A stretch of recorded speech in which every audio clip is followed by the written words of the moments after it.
जय हिंद दोस्तों, इग्नो वाला फौजी यूट्यूब चैनल में आपका स्वागत है।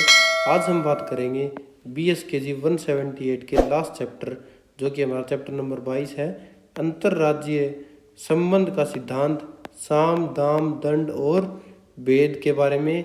वीडियो को शुरू करने से पहले मैं आपको बोलूँगा कि ये चैप्टर नंबर 22 है। आप अगर वीडियो देख रहे हैं तो चैनल को हमारे सब्सक्राइब कर लें, वीडियो को लाइक करें। अगर कोई कमी लगी हो, आपको अगर कोई इम्प्रूवमेंट चाहिए तो आप कमेंट बॉक्स में आप मैसेज कर बता सकते हैं।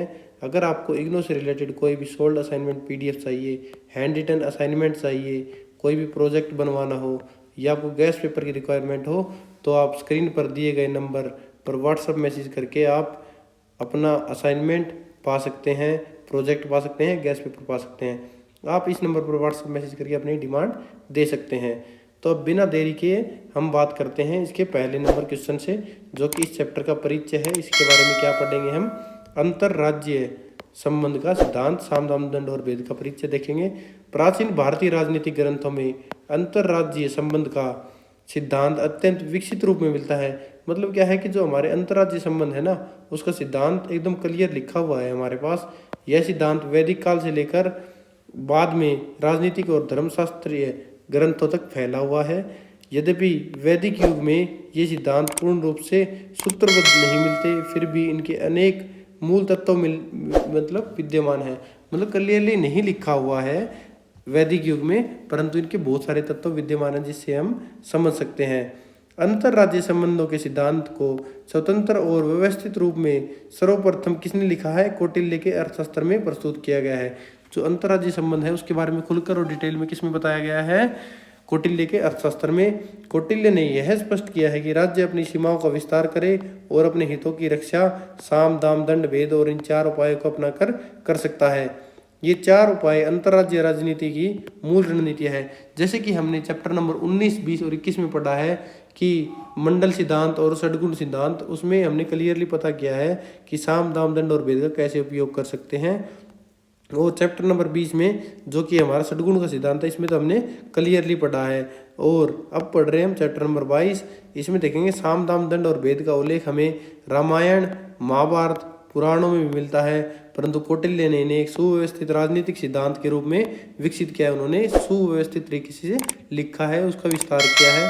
उन्होंने इन 4 उपाय का चतुर्विधि उपाय कहा है। इसके माध्यम से त्रिविधि शक्तियों जैसे कि प्रभु शक्ति, मंत्र शक्ति और उत्साह शक्ति को प्रभावी बनाने पर बल दिया जा सकता है। क्या है कि साम दाम दंड भेद का उपयोग करके प्रभु शक्ति, मंत्र शक्ति और उत्साह शक्ति का उसको प्रभावी बना सकते हैं। कौटिल्य के अनुसार क्या है? इन उपायों के माध्यम से न केवल एक शक्तिशाली और केंद्रीकृत राजतंत्र की स्थापना की जा सकती है, बल्कि प्रजा में राजभक्ति, अनुशासन भी उत्पन्न किया जा सकता है। इस प्रकार से सिद्धांत राज्य की आंतरिक स्थिरता और बाह्य विस्तार दोनों में सहायक होते हैं। राजा को चाहिए कि वह साम दाम दंड भेद के उपायों का प्रयोग करके अन्य राज्यों के साथ अपने संबंध स्थापित करे और उन्हें अपने अनुकूल बनाए। अंतर्राज्यीय राजनीति में सफल होने के लिए राजा को इन उपायों के प्रयोग के प्रति सदैव सजग और सक्रिय रहना चाहिए। जो हमारे अंतर्राज्यीय संबंध है कि प्रासंगिकता अंतर्राज्यीय संबंधों की प्रासंगिकता को स्पष्ट करते हुए अंतर्राज्यीय संबंधों की प्रासंगिकता को स्पष्ट करते हुए अंतर्राज्यीय संबंधों के सिद्धांत का वर्णन करना है। तो इसमें अगला क्वेश्चन किस प्रकार आ सकता है? अंतर्राज्यीय संबंधों की अवधारणा को स्पष्ट करना है अथवा भारतीय ज्ञान परंपरा में दिए गए अंतर्राज्यीय संबंधों की चर्चा करनी है। जो भारतीय ज्ञान परंपरा है उसमें अंतर्राज्यीय संबंध किस प्रकार दिए गए हैं, अंतर्राज्यीय संबंध की अवधारणा करनी है। किसी प्रकार क्वेश्चन आ जाए हमें इसके बारे में लिखना है। अंतर्राज्यीय संबंधों की अवधारणा के बारे में जानेंगे। आचार्य कौटिल्य ने अंतर्राज्यीय संबंधों को चतुर्विधि उपायों साम दाम दंड भेद के माध्यम से स्पष्ट किया है। इन उपायों को आगे चलकर षड्गुण नीति के रूप में विस्तार के समझाया गया है, जो कि हमने चैप्टर नंबर 20 में क्लियरली षड्गुण के सिद्धांत में से समझा है। साम दाम दंड भेद को ये हमने डिटेल से इसको समझा था इस चैप्टर में। अब जानेंगे इस चैप्टर में फिर दोबारा से। कौटिल्य के अनुसार किसी भी राज्य की विदेश नीति और दूसरे राज्यों के प्रति व्यवहार को निर्धारित करने के लिए षड्गुण नीति का महत्व बहुत अधिक है, किंतु इन नीतियों का वास्तविक संचालन चतुर्विधि उपाय द्वारा ही हो सकता है। राजा को इन उपायों का प्रयोग देश, काल और परिस्थिति के अनुसार करना चाहिए, यही व्यवहारिक कूटनीति है। तो मतलब क्या है, राजा को क्या है, देश काल और परिस्थिति के अनुसार इन सभी जो 4 सद्गुण है इनका उपयोग करना चाहिए। कूटनीति वह कला है जिसके द्वारा राज्य के बीच में परस्पर संबंधों को स्थापित, सुरक्षित और नियंत्रित किया जा सकता है। भारतीय ज्ञान परंपरा में अंतर्राज्यीय संबंध किस प्रकार हैं, ये देखेंगे। भारतीय जो प्राचीन भारत में है, अंतर्राज्यीय संबंध से जुड़ा चिंतन अत्यंत विकसित था। भारतीय राजनीतिक विचारकों ने राज्यों के बीच सौहार्द, संघर्ष और संतुलन तीनों को गहराई से समझा है। वैदिक काल में इसके प्रत्यक्ष उदाहरण कम मिलते हैं, परंतु धर्मशास्त्र और अर्थशास्त्र में इस विषय पर विस्तृत विवेचन मिलता है। महत्वपूर्ण ग्रंथ जिनमें अंतर्राज्यीय संबंध की चर्चा हुई है वो है महाभारत। हमें आश्रम वार्षिक पर्व इसमें देखने को मिलता है। कौटिल्य का अर्थशास्त्र मनु स्मृति में मनु द्वारा रचित है।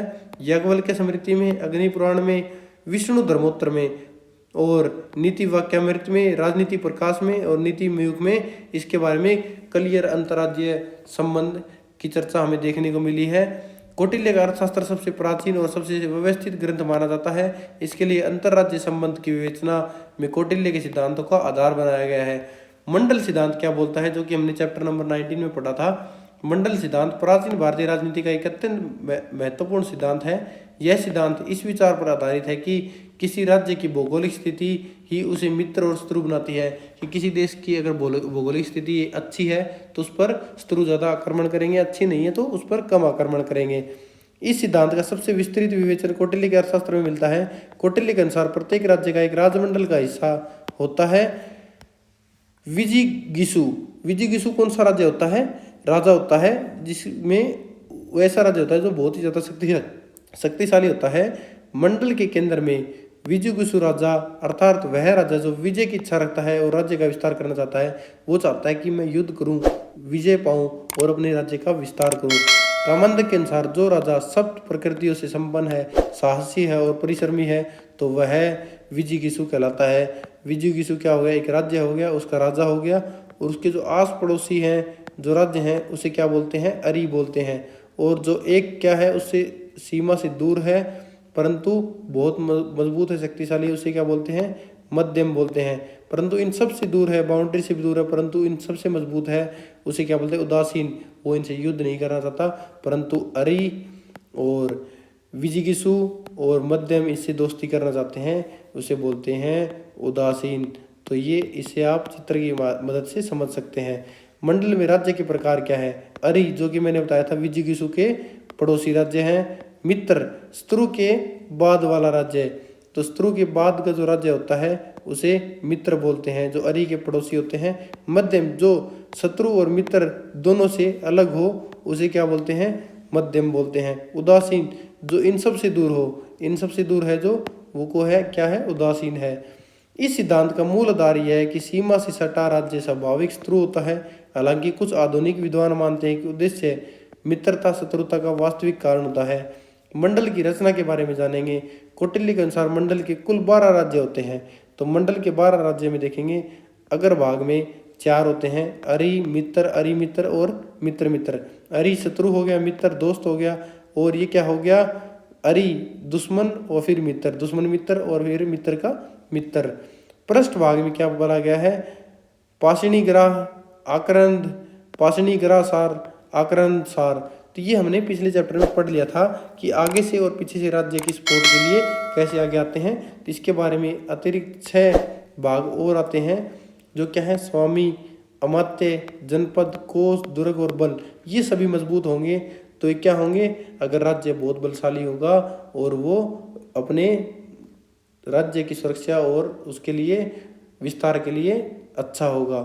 तो इस प्रकार एक मंडल में 72 अव्यय होते हैं। स्वामी क्या हो गया, राजा, अमाता, मंत्री हो गए, जनपद उसकी जनता हो गई, इसे राष्ट्र भी बोलते हैं, कोष उसका खजाना हो गया, दुर्ग उसका किला हो गया, बल उसकी सेना हो गई। 60 गुण्य सिद्धांत क्या बोलता है, इसमें युद्ध और शांति की नीति के बारे में यह बताता है कि कब युद्ध करना चाहिए और कब शांति करनी चाहिए। अंतर्राज्यीय संबंधों में किस समय कौन सी नीति अपनानी है, इसका निर्णय कूटनीति कहलाता है। कूटनीति का आधार 60 गुण्य सिद्धांत, जिसमें 6 प्रकार के व्यवहार बताए गए हैं। कब संधि करनी चाहिए, कब विग्रह करना चाहिए, कब आसन करना चाहिए, कब यान करना चाहिए, कब संश्रय करना चाहिए, कब दैवी भाव करना चाहिए। तो ये सब क्या है, 60 गुण्य सिद्धांत के अंतर्गत आते हैं। संधि का मतलब समझौता, विग्रह का मतलब शत्रुता, युद्ध किया जाए, आसन प्रतीक्षा करो, यान आक्रमण करो, संश्रय शक्तिशाली राज्य का आश्रय ले लो, द्वैधी भाव इसमें क्या है, एक से संधि कर लो और दूसरे से विग्रह कर लो। कौटिल्य के अनुसार कौटिल्य का क्या मानना है, अगर राजा निर्बल हो तो संधि कर लो, बलवान हो तो युद्ध कर लो, शक्ति समान होने पर आसन ले लो, क्या प्रतीक्षा करो, पहले स्टेप मत लो, अनुकूल समय में यान करो, आक्रमण करो, और अत्यंत दुर्बल होने पर आश्रय ले लो शक्तिशाली राजा का, और सहायता की आवश्यकता होने पर द्वैधी भाव अपनाओ, जो कि मैंने बताया है, एक से संधि कर लो और दूसरे से उसकी मदद से युद्ध कर लो। अब क्या है, चतुर्विधि उपाय क्या है, साम दाम दंड भेद, ये हमने क्लियरली समझा चुका हूं मैं पहले भी। भारतीय राजशास्त्र में अंतरराज्यीय संबंधों के लिए 4 मुख्य उपाय माने गए हैं। पहला साम, मधुर वाणी हो, प्रशंसा की जाए, समझौते द्वारा शत्रु को शांत कर दिया जाए। इसके 2 प्रकार हैं, तथ्य साम, सज्जनों के लिए साम और दुर्जनों के लिए अत्यथ्य साम। ये क्या है, अथ्य साम क्या है, दुर्जनों के लिए प्रयोग, सज्जनों के लिए तथ्य साम प्रयोग किया जाता है। अगला है दाम, क्या है, धन भूमि संपत्ति देकर शत्रु को अपने पक्ष में कर लिया जाए। कौटिल्य ने दाम को सबसे प्रभावी उपाय माना है। अगला है भेद, शत्रु पक्ष में फूट डालकर उसकी संगठन शक्ति को तोड़ दी जाए। इसमें क्या है, गुप्तचरों की भूमिका बहुत महत्वपूर्ण होती है। अगला है दंड, अंतिम उपाय के रूप में युद्ध या दमन कर दो। दंड के 2 रूप होते हैं, प्रकाशित दंड, युद्ध कर लो और उसे लूट लो। गुप्त दंड में क्या होता है, गुप्त हत्या करवा दो और उसमें फूट डलवा दो। अंतरराज्यीय संबंधों की प्रासंगिकता क्या है, अंतरराज्यीय संबंधों की उपयोगिता आज भी उतनी है जितनी प्राचीन काल में थी। आज भी राष्ट्र क्या करते हैं, साम से संवाद करते हैं, दाम से आर्थिक सहायता देते हैं, भेद से विरोधी गुटों को कमजोर करते हैं और दंड से सैन्य कार्रवाई करते हैं। परंतु प्राचीन काल से यही रीत चली आ रही है, केवल इनके रूप बदलने हैं, सिद्धांत वही काम करता है। तो इस क्वेश्चन का क्या निष्कर्ष निकला, भारतीय ज्ञान परंपरा में अंतरराज्यीय संबंधों का चिंतन अत्यंत व्यवहारिक और यथार्थवाद रहा है। साम दाम दंड भेद के माध्यम से राजा अपने राज्य की सुरक्षा करता है, स्थिरता बनाता है और उसका विस्तार करता है। जिस परिस्थिति में जिस नीति से राज्य का सर्वाधिक हित होता है वह नीति श्रेष्ठ मानी जाती है। इसी संतुलन विवेक पर आधारित नीति सफल अंतरराज्यीय संबंधों की आधारशिला मानी गई है। इस प्रकार हमारा चैप्टर नंबर 22 यह कंप्लीट होता है। अगर आपने अभी तक हमारे YouTube चैनल को सब्सक्राइब नहीं किया है तो YouTube चैनल को सब्सक्राइब कर लें, और चैप्टर 1 से लेकर 22 तक पूरी बुक को कवर कर दिया गया है। अगर आपके पास अभी भी टाइम है, आज के दिन में 6 फरवरी को ये क्लास रिकॉर्ड कर रहा हूँ, तो आपके पास अभी तक इनफ टाइम है। डेली आप एक क्लास देखेंगे तो आप आराम से बुक को कवर कर सकते हैं।